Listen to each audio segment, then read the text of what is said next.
Ladies and gentlemen, good afternoon. Please, if I may have your attention for a moment.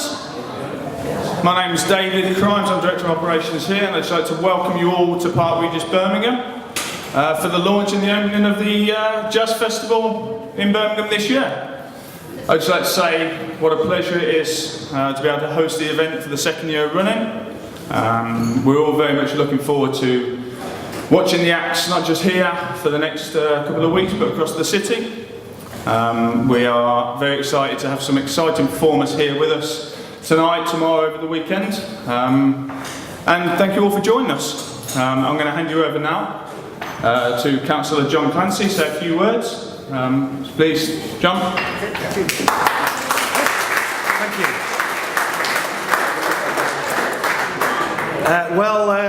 Good afternoon, ladies and gentlemen. Welcome to the launch of the 33rd Annual Birmingham Jazz Festival. Or should I say the newly named Birmingham, Solihull and Sandwell Jazz Festival. Yay! We've heard about taking coals to Newcastle. Obviously, we're taking jazz to the Black Country. It was already there in spades, but we're really making a very special effort to emphasise Black Country jazz.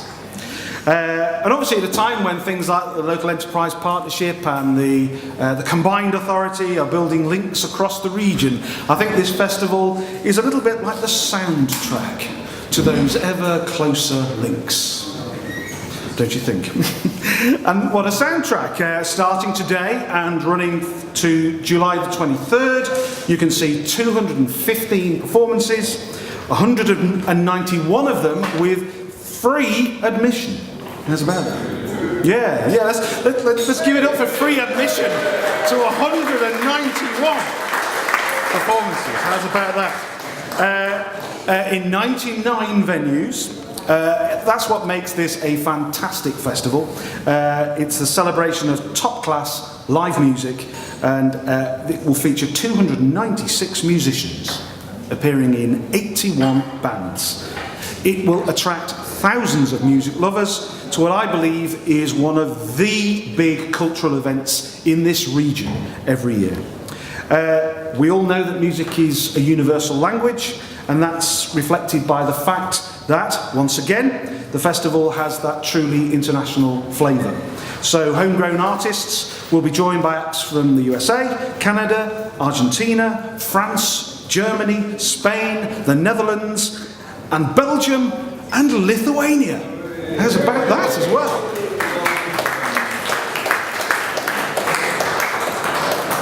Obviously, I can't possibly talk about the Birmingham, Solihull and Sandwell Jazz Festival without trumpeting the contribution of Jim Simpson.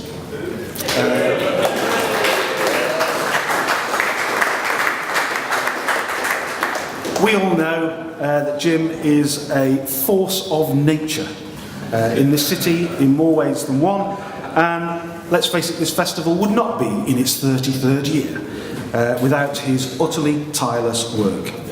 Jim.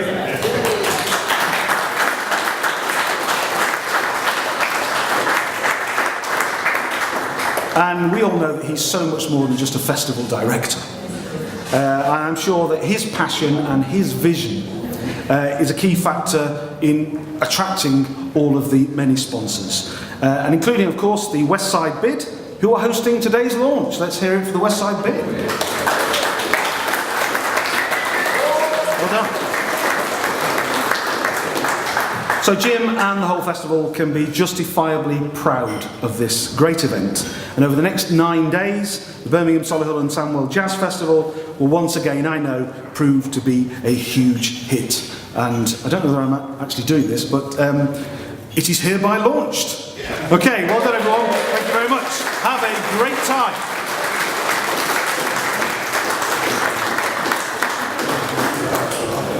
Thank you, Councillor John Clancy. It's very nice here. And the festival, as he said, is launched. Actually, it's a bit of a misnomer because it launched about an hour ago in Sandwell, and it's ongoing also at the Barber Institute and 3 or 4 other venues in the city. But that's a triviality. Thank you very much, John, for your kind words, and Grace gives me a present. I hope you're going to find some nice shows to go to. If you've got a minute to spare, I can fill your diary quite easily. I'd like to invite a man who's been very, very, very supportive for more years than I can possibly remember with the Jazz Festival. When we first set up the Jazz Festival, I consulted him at the time in his capacity as a lawyer, and since then he's been never less than fully supported. Please, would you welcome Festival Board Director John James.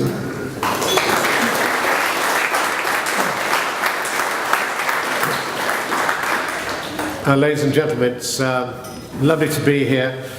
I'm a substitute actually for a far more important person than myself called Bob Slay. What a wonderful name that is, Bob Slay, head of the West Midlands Combined Authority. But I'm delighted to be here because I have been involved with Jim since 1984, obviously 33 years ago. And in 1984, Birmingham is not the beautiful city that it is now. It was in a really bad place. It had suffered very badly from the Thatcherite tax changes that came in the early 80s. Manufacturing was suffering, apprenticeships were down, the city was down in itself, there was no ICC, no Symphony Hall, the canals were a no-go area. You probably don't remember because you're all too young, but there was a very famous TV series called Gangsters with a guy called Maurice Coleman in it, and that made Peaky Blinders look like the Teletubbies. It was a very realistic portrayal of how dirty and nasty Birmingham was. So this guy in 1984 came into my office when I was then a lawyer, spelt the right way, L-I-A-R, and he came into my office and he said, I want to form a company called the Birmingham International Jazz Festival Limited. And I said, well, you've got a bit of a problem there, Jim, because you have to get permission from the Registrar of Companies to use the word international, and Birmingham isn't an international city, because it wasn't then. And anyway, we managed to get that through with some difficulty. So I said to Jim, right, I think I can get that for you. How are you going to finance this festival that you're planning with all this free jazz and blues that you're talking about? He said, I have no idea. And it's fair to say that I don't think Jim's got a clue now, but he took this idea forward from 1984, and 33 years later we're still going. 33 continuous years of jazz and blues and free music. It's wonderful.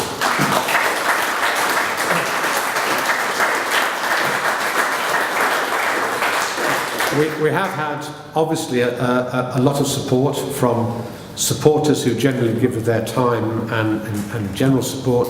We've had very generous sponsors, and we've had the consistent support of Birmingham City Council, to whom I and Jim are very, very grateful, John. It's not always been easy for the council.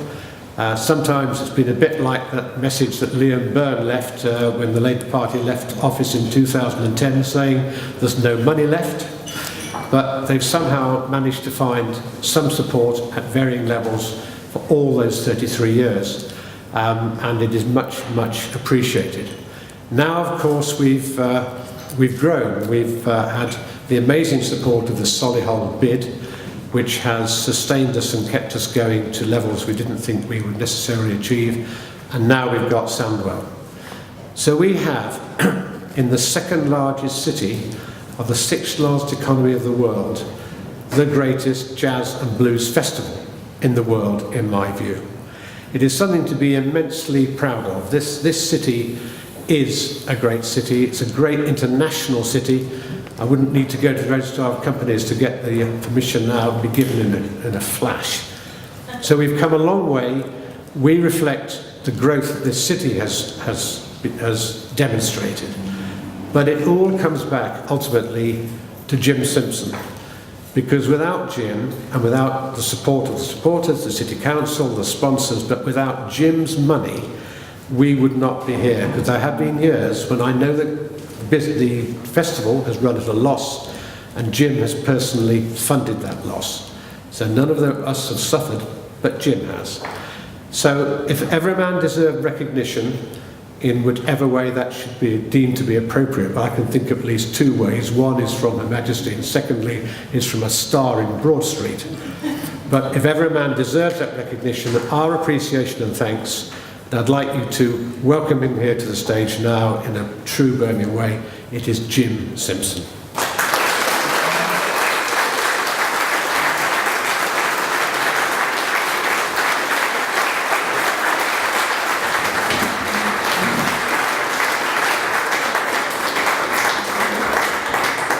Thank you very much indeed, John. It's very kind of you. People are saying it's me. Well, it's not just me. There are a lot of us who work. Well, a lot of us are a team of 4 at the heart of it all. And I think I'd like you to meet one or two of them. Tim Jennings has been here on work experience now for 30 years. Come and say hello to him. Tim.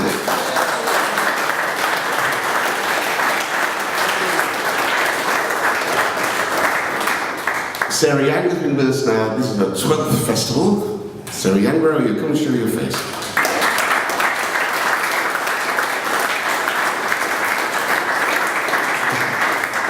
Sarah, where are you? While she's making her way up to here, Nick Hart came to us 4 years ago as a volunteer working on the sound group. We got on exceptionally well. Then he came for a year's experience, work experience from BCU. We got on even better. And now we fight like cat and dog. He's now got a full-time job at the festival. He's the mainstay. He's the man who's everybody's memory. Nick Hart.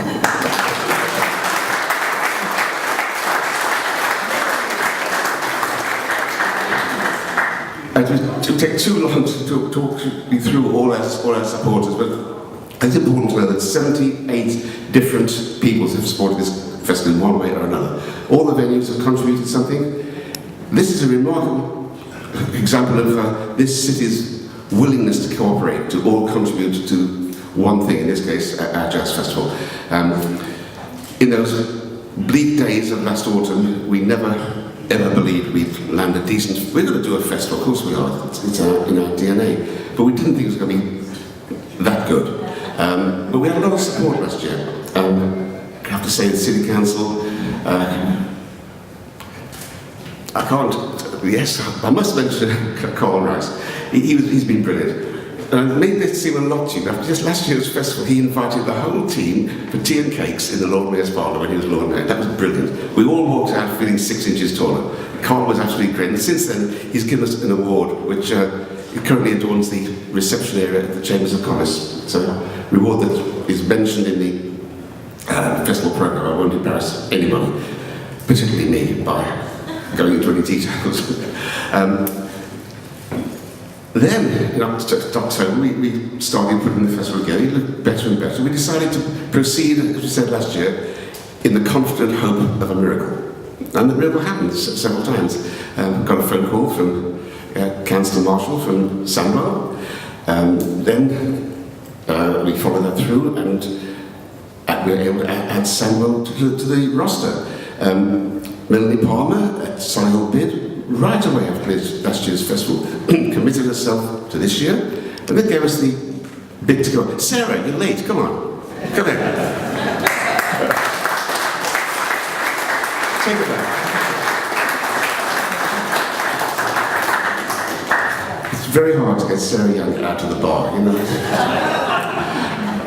And as things proceeded, Lithuania, the country that is, they again agreed to pay for their artists to come play on our streets, and people like Musicians Union and Cafe Nero, and they could come on board. Hortons, who had a splendid special last year, I think, with the photography, their exhibition went into New Street Station for 2 months. It was seen by a lot of people. They're lovely, but they keep changing their topic every year. So this year they decided to sponsor a CD, which we're going to give a copy of each of you to each of you as you leave. It's a CD put together by our Big Bear Records company, all our recordings, and it's rather good. Please, they're not to put on the wall to look at, they're to play. If anyone hasn't got a CD player in this room, well, shame on you. And how can record companies survive unless you buy CDs? So Hortons this year sponsored the CD, and Calthorpe Estates came in to sponsor the photography. So I've missed out a lot of people. Can I just take you through this? City Council Well, let me tell you, the City Council had no money to support us this year. They gave us a lot of other support in other ways. They kept talking to us, they kept offering other help. And then suddenly I had a phone call saying, you know what you said about proceeding in the confident hope of a miracle? So, well, this may not be a miracle to you, but we've got some money for you. It was a miracle, by the way. So we proceeded with a little more confidence. West Side Bed, of course. Do you know West Side Bed have got a more comprehensive, more events, more free events, and more films in their small part of our festival than has the City of Manchester.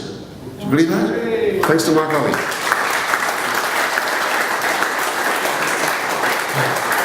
Hampton and Hilton, they give us a huge amount of hotel rooms free, which allows us to bring in some of these great bands from Europe. In fact, you heard earlier today, you heard from Holland, the Mosquitoes. They were nice, weren't they? Not just the blue suits, they sounded good too, didn't they? Mosquitoes, wherever they are. They're very small. Oh, there's one.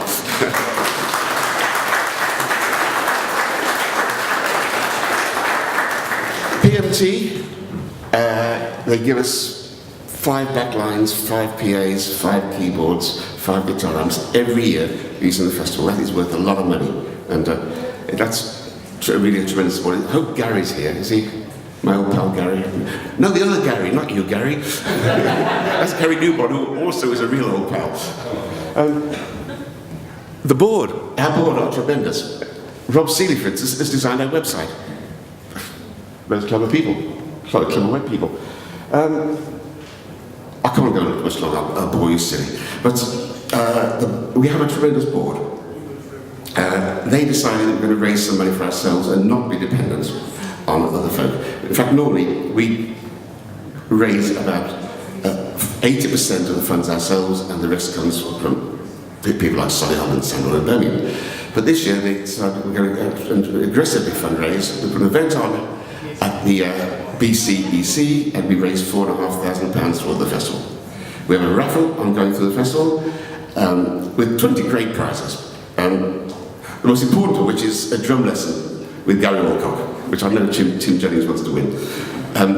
We also have, we're raising £2,500. With that, we're going to raise £2,500 by selling our festival CDs. So we're not sitting there filling out forms to the Arts Council saying, please help us. Because I think we find it hard to, we don't fit the Art Council profile, I'm afraid.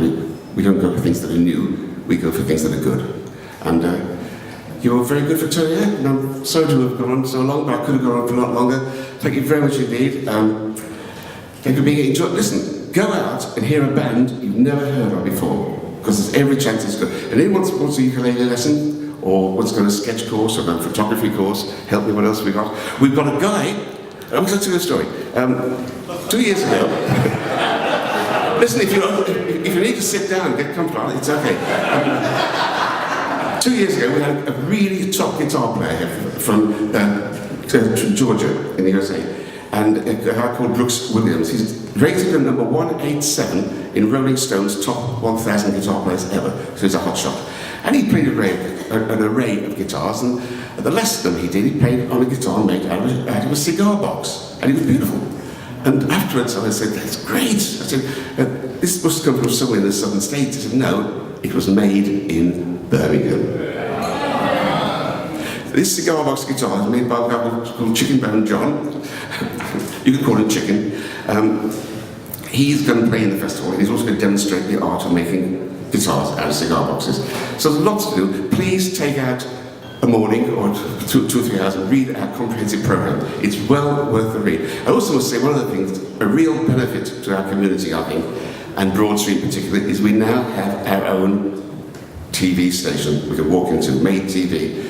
We have done we've done 5 TV shots with Deston's Made TV since a week last Monday. And it's great. To have a TV station, you can walk off the street, knock on the door and say, hey, I've got an idea. They'll probably throw you out, but sometimes they won't.